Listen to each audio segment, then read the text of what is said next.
Hi everybody, good Wednesday morning. Jamie King with you now with our tropical update from the Fox 35 Storm Center. Hope your day's off to a great start so far. Alrighty, so we're watching Tropical Storm Lee. Rapid intensification of this particular storm is looking likely. In fact, we'll advance to hurricane stage at some point later today. NHC puts at about 2 o'clock.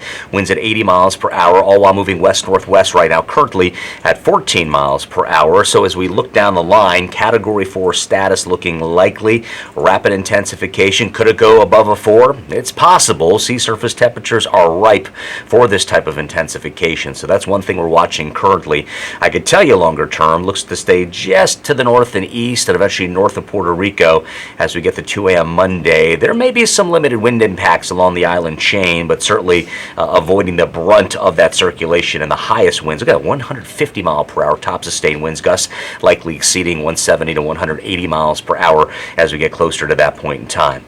Water temperatures ripe for that intensification. Widespread 80s from our shoreline here in central Florida all the way out into the tropical regions of the Atlantic. And here's a look at the forecast modeling here as we get to Monday, September 11th.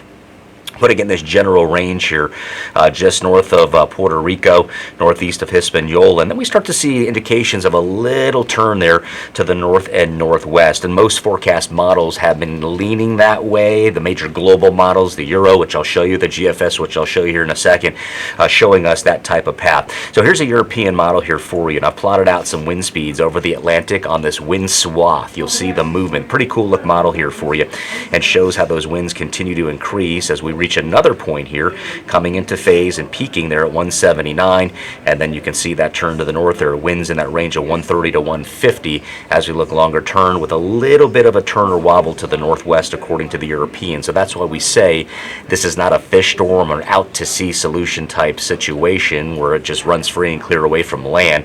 There may be implications for the Atlantic seaboard and even coastal Canada as we look longer term.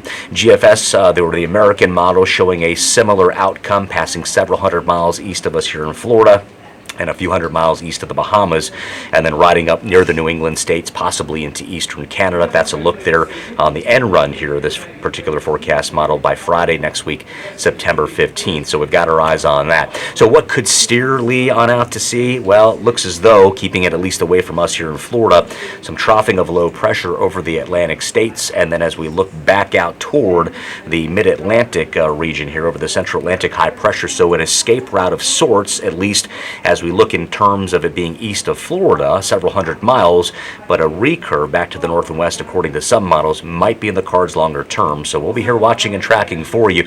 Of course, the next update, as we know, we got one at 5 a.m. Next one will be 11 a.m. There's sometimes an 8 a.m. intermediate advisory, but unless something big changes, we won't see any reflection in changes for that one. But 11 a.m., 2 p.m., and again at 5 p.m. So stay with us here in the Fox 35 Storm Center, and as always, we do our very best to keep you at home up to date. For Fox 35, I'm Chief Meteorologist Jamie King. Be well, and we'll talk real soon right here as we track the tropics.